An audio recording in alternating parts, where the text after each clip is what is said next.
नमस्कार दोस्तों, मैं ज्योतिष आचार्य विकास जी आज आपके सामने केतु और उसके नक्षत्रों और स्पेशली हीलिंग पावर जिनके पास होती है, जो हीलर्स होते हैं अश्विनी नक्षत्र वाले, उनका एक विचार आपके सामने लेके आपको एक नई चीज मिलेगी आशा करता हूँ, क्योंकि किसी किताब में तो लिखा नहीं है, ये मेरा अपना विचार है। तो चलिए भगवान गणेश जी को याद करते हुए ओम गम गणपते नमः आज का ये वीडियो शुरू करते हैं। तो पहले थोड़ा समझते हैं कि केतु के 3 नक्षत्र हैं, अश्विनी, मघा और मूला। अश्विनी नक्षत्र मेष राशि या एरीज साइन के अंदर होता है। मघा जो है लियो या सिंह राशि में होता है और मूला जो होता है वो धनु राशि में होता है।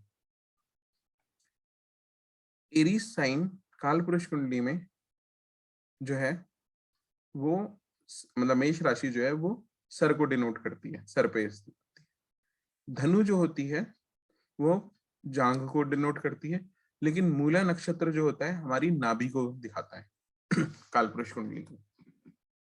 ठीक है, इसका मतलब कालपुरुष जो होता है वो हम खड़ा हुआ देखते हैं, वो खड़ा नहीं होता, वो बैठा हुआ होता है। तो धनु राशि अगर हम एक बैठे हुए व्यक्ति के को इमेजिन करें तो अश्वनी सॉरी जो धनु राशि है वो उसकी जांग हो गई, थाइज हो गई, और जांग नहीं थाइज हो गई, और मूला नक्षत्र उसकी नाभि हो गई, तो वो पास एरिया बन जाएगा, बचा लियो। तो सिंह राशि हमें पता है कि हमारे हृदय, जो हमारा सूर्य होता है, हृदय होता है, सिंह राशि होती है, वहां को डिनोट करता है। तो हार्ट चक्र हमारा वहां पे होता है और मगा नक्षत्र भी वहीं पे स्थित होता है। मेरा मगा नक्षत्र के बारे में कोई विचार इस वीडियो में मैं आपके सामने शेयर नहीं करने वाला। मैं मेनली अश्विनी और मूला नक्षत्र के बारे में थोड़े से अपने विचार बताऊंगा। अश्विनी नक्षत्र वाले जातक अच्छे हीलर होते हैं, ये हम टेक्स्ट से पढ़ सकते हैं, काफी सारे टेक्स्ट में लिखा है, आप नेट पे भी सर्च कर सकते हैं। इसका मतलब जिनका चंद्रमा अश्विनी नक्षत्र में होता है वो अच्छे हीलर होते हैं। चंद्रमा हमारे 5 सेंस जो होते हैं उनको डिनोट करता है, सूंघने की शक्ति, देखने की शक्ति, सुनने की शक्ति, चखने की शक्ति और स्पर्श करने की शक्ति। जो ये सेंस होते हैं ये हमारा चंद्रमा से डिनोट होता है।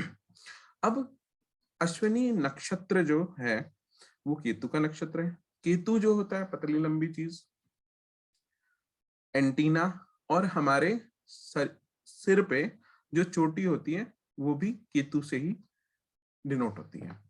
ठीक है, इसका मतलब कि अश्विनी नक्षत्र मेष राशि का पहला नक्षत्र है।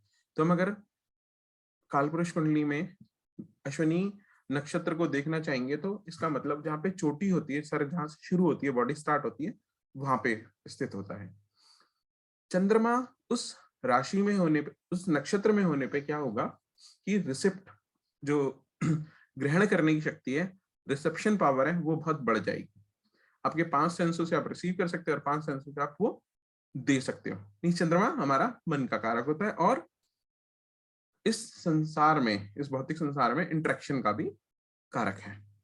तो अश्विनी नक्षत्र में केतु का नक्षत्र है, चोटी का स्थान है, वहां से हम रिसीव कर सकते हैं। रिसीव कहां से करते हैं? यूनिवर्स से। यूनिवर्स से रिसीव करेंगे और लोगों को हील कर सकते हैं। तो ये क्वालिटी अश्विनी नक्षत्र वालों में होती है। मूला नक्षत्र की क्वालिटी होती है वो किसी भी चीज के अंदर घुस के उसके बारे में जान सकते हैं। रिसर्च पावर बहुत होती है, जमीन के अंदर मूल होता है, मतलब जड़ जो होती है वो जमीन के अंदर होती है, तो वो जमीन के अंदर घुस के अनअर्थ कर सकते हैं कोई भी ऐसी चीज जो अंदर है। जिनका चंद्रमा मूला नक्षत्र में होगा वो कष्टकारी होता है, लेकिन उनके अंदर ऐसी ताकत होती है कि वो किसी भी चीज के डेप्थ में जा सकते हैं।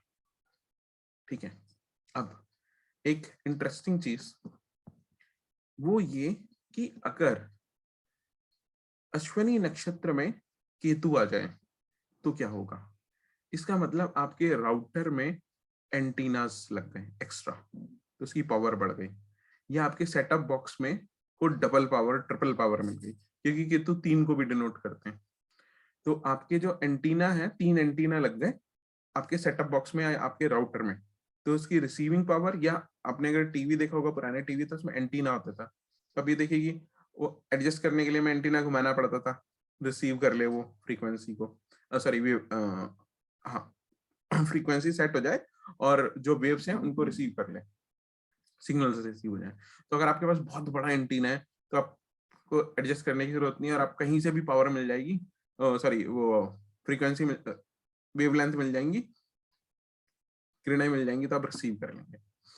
ठीक है, तो बेसिकली अगर किसी के अश्विनी नक्षत्र में केतु है तो वो यूनिवर्स से रिसीव करने के लिए ही पैदा हुआ है, या वो अच्छा हीलर बन सकता है, या वो अच्छा, उसकी इंट्यूशन पावर बहुत अच्छी हो सकती है। कुल मिला के अगर वो उसको डेवलप करना चाहे तो बहुत इजीली कर सकता है। अब ये घर पे डिस्कशन चल रहा था तो मैंने कुछ कुंडलियों पे लगा के देखा और डिस्कस करते हुए मैंने बोला कि अगर नाड़ी में जो ग्रह जिस रिश्तेदार को डिनोट करता है, रिप्रेजेंट करता है, अगर वो अश्विनी नक्षत्र में हो तो उस रिश्तेदार की इंट्यूशन पावर अच्छी होगी।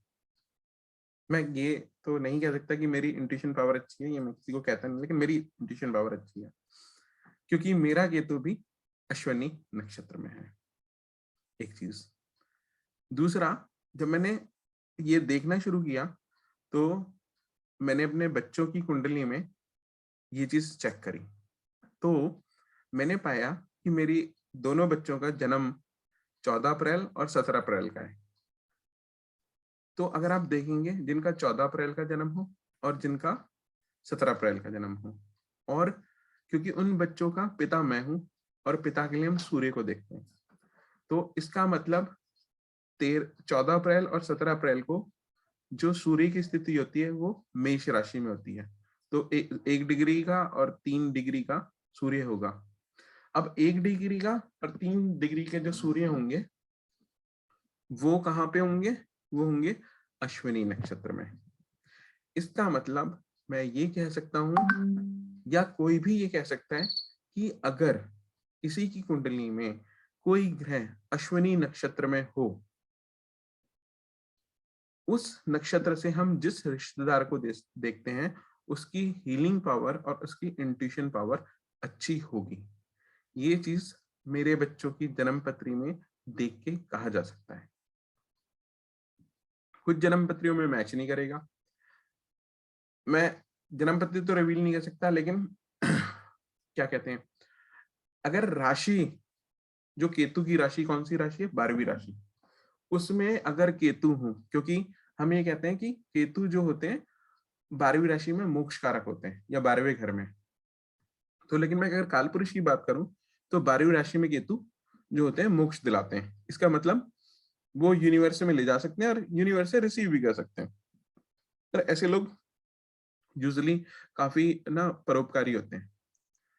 तो 12वीं राशि में केतु हो तो ऐसे लोगों की भी रिसिप्शन पावर अच्छी होगी, ग्रहण करने की शक्ति, और वो हीलर भी हो सकते हैं या वो परोपकारी होंगे और कुछ डिटैच्ड होंगे। ये चीज अगर किसी के, तो मेरे बच्चों की जन्म पत्री में सूर्य उनका पिता हो गया और वो अश्विनी के नक्षत्र में, इसका मतलब उनके फादर की इंट्यूशन पावर अच्छी होगी। एक चीज, किसी का अगर चंद्रमा अश्विनी नक्षत्र में तो उसकी इंट्यूशन पावर अच्छी होगी, प्लस उसकी मदर की इंट्यूशन पावर भी अच्छी होगी। किसी का मंगल अगर अश्विनी नक्षत्र में है तो उसके छोटे भाई की, और अगर स्त्री है तो उसके पति की इंट्यूशन पावर भी अच्छी हो सकती है। अगर शनि किसी के अश्विनी नक्षत्र में है तो उसके बड़े भाई की और उसका कर्म क्षेत्र हीलिंग का हो सकता है। इसका मतलब अगर किसी का शनि केतु के नक्षत्र में अश्विनी नक्षत्र में है तो वो एक ऑकल्ट साइंस या हीलिंग का काम कर सकता है। बाकी बचा शुक्र, शुक्र का कॉम्बिनेशन अच्छा नहीं होता लेकिन केतु के साथ, लेकिन अगर किसी का शुक्र पुरुष कुंडली में अश्विनी नक्षत्र में तो उसकी स्त्री एक अच्छी हीलर हो सकती है। और कोई ग्रह रह गया बुध, तो बुध से हम देखते हैं छोटे भाई, सबसे छोटे भाई और छोटी बच्चियां, मतलब किसी की अगर बुध है तो या तो उसकी सबसे छोटा भाई या सबसे छोटी बहन, या उसकी जो बच्चियां होंगी उनकी हीलिंग पावर या उनकी जो इंट्यूशन पावर है वो बहुत ही अच्छी होगी। केतु नाना को भी डिनोट करते हैं, इसका मतलब कि अश्विनी नक्षत्र में केतु होने पे उसके नाना की हीलिंग पावर अच्छी होगी। राहु अगर हैं तो उनके दादा की हीलिंग पावर अच्छी होगी। तो नाड़ी ज्योतिष को यूज करते हुए मैंने आपको समझाने की कोशिश करी कि जो ग्रह अश्विनी नक्षत्र में होगा उस ग्रह से हम जिस रिश्तेदार को देखेंगे उसकी हीलिंग पावर और उसकी इंट्यूशन पावर अच्छी होगी। एक विचार और है इसी के साथ, जब हमारा चंद्रमा अश्विनी नक्षत्र में आएगा तो भी हमारी इंट्यूशन पावर बढ़ जाएगी। ये आप चेक कर सकते हैं। और जिस गोचर में भी आप इस चीज को चेक कर सकते हैं कि कभी कभी हमारी इंट्यूशन पावर बढ़ जाती है। इसका मतलब क्या है, एक चीज और, कि जो ग्रह अश्विनी नक्षत्र में आएंगे गोचर में, इसका मतलब उनसे रिलेटेड रिश्तेदारों की उस टाइम की इंट्यूशन पावर बढ़ जाएगी। ये विचार है, कोई मेरी चेक की थ्योरी नहीं है, इस पे कोई रिसर्च मैंने नहीं करी। मैंने जो देखा कुछ जन्म पत्रियों आपके साथ शेयर कर दिया, आप इसको टेस्ट कर सकते हैं। अगर आपको रिजल्ट अच्छे मिले तो मुझे मैसेज कर दीजिएगा, ना मिले तो भी मुझे मैसेज कर दीजिएगा, हम इस पे आगे रिसर्च कर सकते हैं। आशा करता हूं आपको मेरा ये वीडियो अच्छा लगा होगा, और मैं भगवान से प्रार्थना करूंगा कि मैं आप लोगों के साथ और इस तरह के विचार अपने शेयर करता रहूं। आपका कोई विचार हो, आपको क्या कहते हैं, अगर लगे कि ये काम करता है तो मुझे प्लीज बताइएगा। मैं और ऐसे ही विचार आपके साथ लाता रहूंगा आपके सामने और शेयर करता रहूंगा। इसी के साथ आपका बहुत बहुत धन्यवाद। जय श्री राम। आज के लिए इतना ही, मिलते हैं अगले वीडियो में।